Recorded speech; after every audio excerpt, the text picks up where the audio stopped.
Para sahabat Nabi SAW itu di usia muda-mudanya mereka tertempa, terdidik oleh pendidikan agama yang luar biasa, yang dengan ilmu agama yang kokoh itu kemudian mereka bertahan kuat dengan sekelilingnya. Lihatlah umpamanya kisahnya sahabat mulia Sa'ad bin Abi Waqqas radhiyallahu anhu yang secara umur masih sangat muda, kisaran masih sekitar 17-16 tahun. Usianya masih muda, kemudian beliau masuk Islam. Saat itu masuk Islam, memutuskan untuk masuk Islam. Begitu masuk Islam, kemudian ibunya marah. Ibunya Sa'ad bin Abi Waqqas marah dan memaksa Sa'ad untuk keluar dari Islam. Kemudian ibunya mengancam, kalau kau tidak keluar, ibu akan mogok makan, kamu makan sampai mati. Sa'ad berkata, demi Allah wahai bunda, kalau bunda punya 100 nyawa, keluar satu persatu nyawa bunda, gara-gara tidak mau makan, saya tak akan pernah lepaskan agama ini.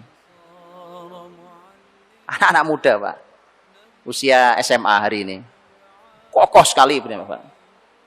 Jiwa mereka memang seperti itu, jiwa-jiwa yang sangat mandiri. Ali bin Abi Thalib radhiyallahu anhu ini orang luar biasa dalam sejarah. Ali bin Abi Thalib radhiyallahu anhu tidak aneh karena Ali sejak kecil dididik oleh Nabi sallallahu alaihi wasallam di rumah beliau, diminta oleh Nabi dari rumahnya Abu Thalib. Ali bin Abi Thalib radhiyallahu anhu dalam waktu masuk Islam, antum semua tahu usianya 10 tahun. Ada yang mengatakan, ada ahli sejarah yang mengatakan lebih muda dari itu, 8 tahun. Anggap yang 10 tahun. Pak. Lihat waktu proses dia masuk Islam. Ketika Nabi menyampaikan wahyu, begitu Nabi dapat wahyu pertama, Nabi sampaikan, Nabi jelaskan tentang Islam, tentang Allah. Kemudian disampaikan ke Ali. Lihat apa yang dilakukan Ali. Kata Ali, saya mau diskusi, konsultasi dengan ayah saya, Abu Thalib, untuk memutuskan apakah aku ikuti keyakinanmu, wahai Muhammad. Kata Nabi, nggak usah, jangan, tak usah konsultasi sama ayahmu, karena memang keadaannya masih sangat rahasia. Tak usah. Kalau kau mau putuskan sendiri. Anda tahu, anak 10 tahun, SD belum lulus, bicara berpikir tentang ketuhanan,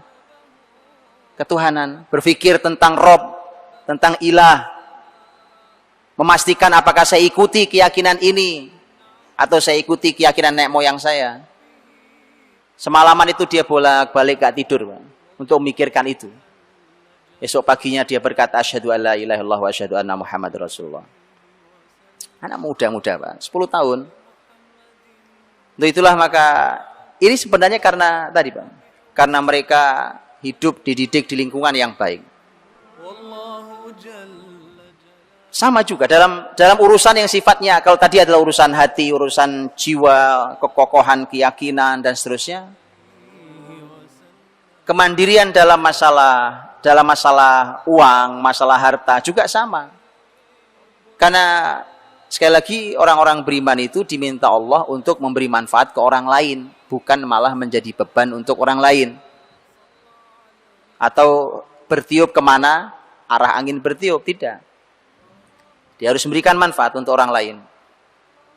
Maka lihatlah umpamanya yang tadi saya sampaikan di khutbah Jumat, ayat di akhir surat Al-Muzammil, ketika Allah Subhanahu wa taala berfirman di satu ayat yang panjang itu, ayat yang terakhir, alima an sayakunu minkum marda wa akharuna yadribuna fil ard yabtaguna min fadlillah wa akharuna yuqatiluna fi sabilillah.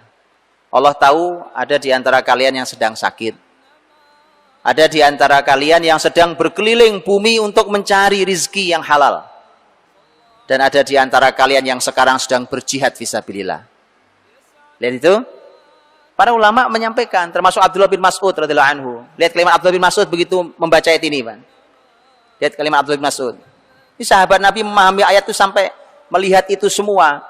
Sudah nggak ada istilah usia nganggur itu nggak ada, Pak. Ya ima antum berhenti karena sakit istirahat. Tapi kalau sudah sehat, kalau nggak jihad nyari uang yang halal.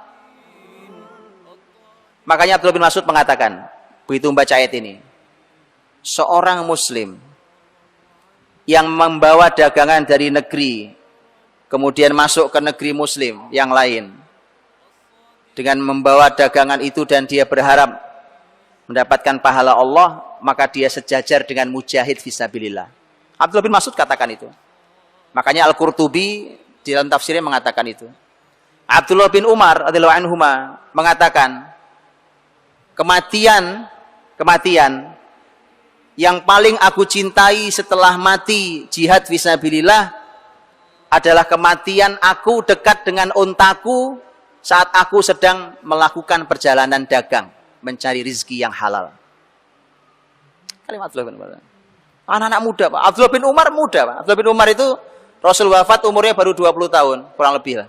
Sekitar 20 tahun. Kurang lebih sama seangkatan dengan Anas bin Malik.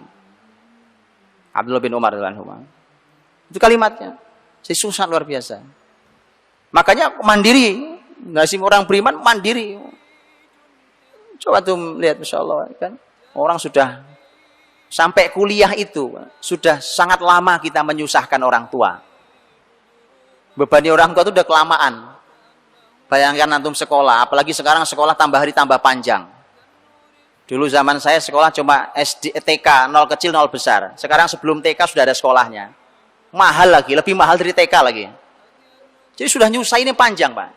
Dari apa namanya nggak tahu namanya ya kan, macam-macam namanya. Kemudian TK, masuk SD, SMP, SMA, kuliah.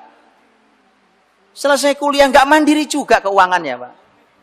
Sudah antum lulus kuliah tuh 22 tahun. 22 tahun itu Muhammad Al-Fatih sudah jadi sultan, Pak. Umar bin Abdul Aziz 23 tahun sudah jadi menteri. Kita masih gini tangan di depan orang tua, ongkos. Ini memang ada salah luar biasa. Ini salah luar biasa, teman-teman. Kemandiriannya tidak ada. Rasul Shallallahu Alaihi Wasallam mendidik para sahabat untuk mandiri itu.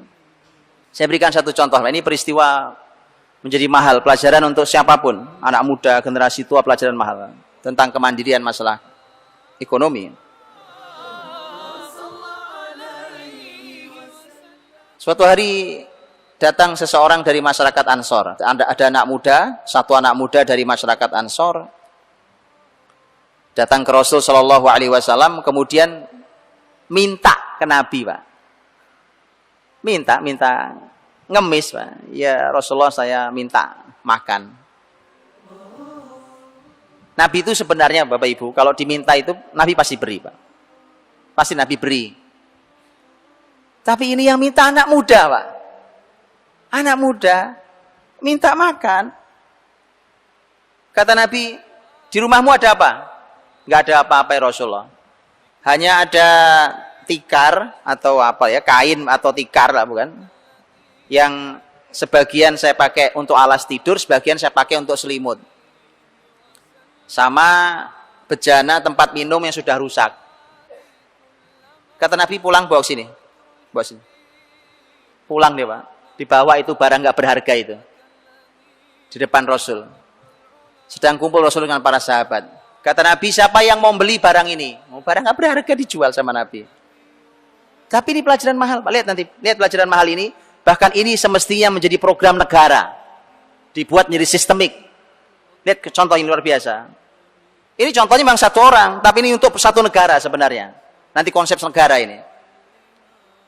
Kata Nabi, siapa yang beli ini barang nih? Sahabat angkat tangan. Saya Rasulullah, berapa? 1 dirham. Oh, memang barang nggak berharga, Pak, itu. 1 dirham. Ya kan? 1 dirham. Kata Nabi, saya pengen lebih dari 1 dirham. Sahabat tahu, Nabi bukan ingin menjual barang ini. Nabi punya rencana tentang anak muda ini. Ada yang angkat tangan, 2 dirham ya Rasulullah. Sini, 2 dirham sini. Ini ambil nih barang. Gak ada gunanya tuh barang. Ambil 2 dirham. 2 dirham dibawa oleh Nabi, diserahkan ke anak muda itu. Kata Nabi, Sebagian belikan makanan untukmu dan keluargamu. Sebagian belikan kampak, terus datang lagi ke aku. Cerdas ya, Pak? Yang begini ini harus jadi program negara. Antum pikirin deh. Ya kan, pikirin coba program kayak apa yang jadi. Anak muda itu pulang, dia beli sebagian untuk beli makanan secukupnya, kemudian sisanya beli kampak gitu, Pak. Sini, kata Nabi. Sudah, ini ya Rasulullah kampaknya. Nabi kasih kayu, Pak, ikat pakai kayu, kampak tuh. Lihat kata Nabi, pergi, cari kayu. Setelah cari kayu, kalau kamu dapat, pergi ke pasar, jual. Saya tak mau melihat wajahmu 15 hari. Cakep, Pak. Betul? Sampai waktunya ada. Antum harus teliti mengapa 15 hari. Oh iya. Nabi ingin generasinya mandiri, muda-muda. Enggak ada. Anak muda kerjaannya ngemis. Akhirnya begitu jadi pemimpin, cuma penampilan yang keren, Pak. Berdasi, berjas, AC dingin, pengemis juga. Kerjaannya ngemis sana, ngemis sini. Negara akhirnya dijual. Wong itu kerjaannya ngemis. Tapi generasi mandiri, Pak. Enggak diberi kesempatan Nabi. Hanya untuk sekedar, kalau dia minta makan, apa susahnya Nabi ngasih makan? Nah, Pak. Ini faktornya adalah masalah, ini ada salah tentang masalah kemandirian. Akhirnya anak muda itu pergi, 15 hari Nabi nggak mau lihat. Antum tahu enggak? 15 hari itu bagaimana? Lawang pasar itu, Pak. Pasar muslimin itu yang nggak jauh dari Masjid Nabawi. Sampingnya, depannya pasar Yahudi Bani Koinuko, ya kan? Sampai dia ditutup nantinya. Ada pasar Ka'ab bin Ashraf nanti juga ditutup sampai orangnya mati, ditutup pasarnya.